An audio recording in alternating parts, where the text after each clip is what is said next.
FM News Talk 97.1. On-demand audio. I've been wanting to speak to Senator Roy Blunt because he actually put out a call last week about reaching out to groups in Missouri who may have been affected or targeted by the IRS. And, of course, he's been incredibly critical of the scandal palooza that has engulfed this administration. Joining me right now is Senator Roy Blunt. Good afternoon to you. Hey, Dana. Good to be with you. It's good to speak with you too. I don't think that this is something that the administration can get themselves away from. Do you believe that more heads will roll besides these inconsequential people that the administration has put up, people like Sarah Hall Ingram or Doug Shulman or others? I do. I think that's the case. I think the more we find out about this, the more concerned the White House will be, because I think there are things that they wouldn't want us to find out, either that the president did know or that nobody in the White House was paying attention. If either of these are bad, we're in a situation now where it's clear that the mismanagement of the federal government in agency after agency is not what the American people would want. It's not what they expect. The IRS is, of all government agencies, the one that scares Americans the most, and to find out that they're out there either just doing whatever they want to do, which is one theory. You've got 80,000 federal employees who are just kind of running amok, or you've got 80,000 federal employees who are intentionally being told to do the wrong thing, and then you turn health care over to them as well.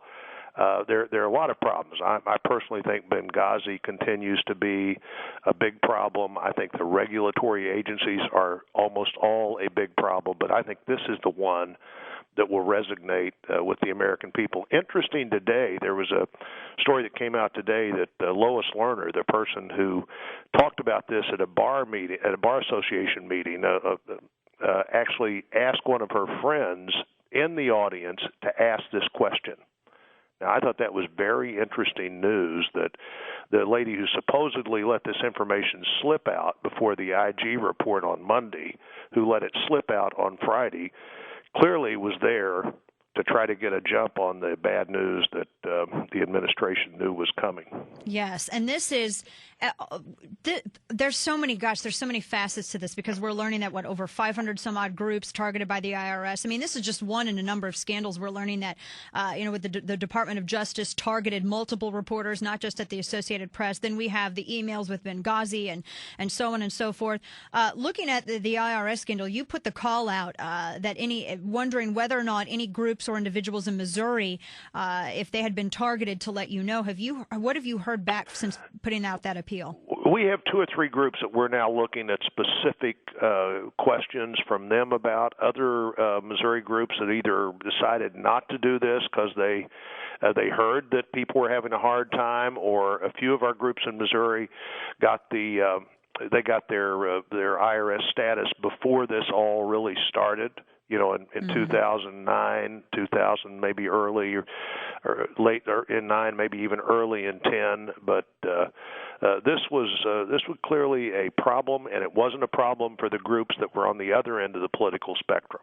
Oh, another thing, interestingly too, the person who I think this is the person that would take over the health care regulations is the one who said that there were just all kinds of more applications than they had ever had before. Not true. Yes. Oh, absolutely. Yes. Lois Lerner and Sarah Hall Ingram, who are still apparently they have. Would you like to see them step down?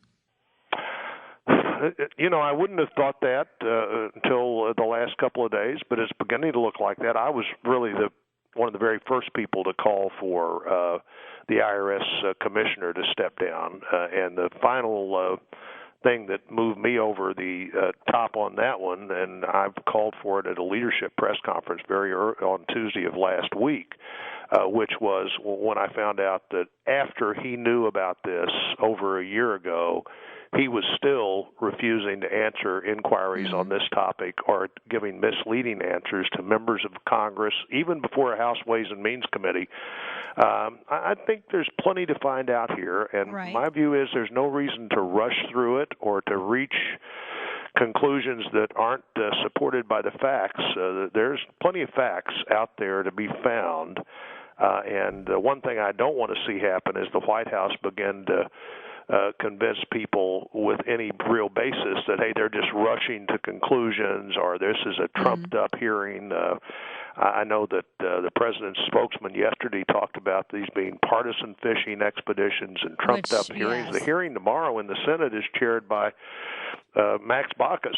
The Senate's run by the Democrats, not the Republicans. I wonder what would happen if you asked Chairman Baucus, who decided not to run again the week after he announced that the health care looked like it was a train wreck to him. I wonder if you told him it was a partisan trumped-up hearing, what he'd have to say to that person at the White House, Dan Pfeiffer. Exactly. Miller's departure seems largely symbolic because he was there for a short period of time and after the targeting took place. And Sarah Hall Ingram was specifically the head of the tax-exempt organization area. And, of course, you noted she's now in charge, shockingly, received a promotion. She received over $100,000 in bonuses and promoted to overseeing Obamacare within the IRS. At the very least, do you think that she needs to at least be removed? Maybe let's just remove from office, since we know that she was there when all of this happened and there was zero oversight, which is part of her job.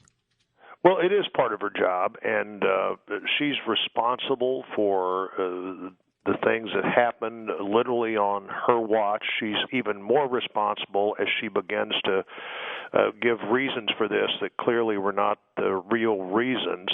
I think turning health care over to the IRS, health care enforcement over to the IRS, was always a mistake to start with. Remember, you and I have talked in the past about this, saying, yes. look, what kind of deal could it be that creates 15,000 new IRS agents and not a single new doctor or nurse?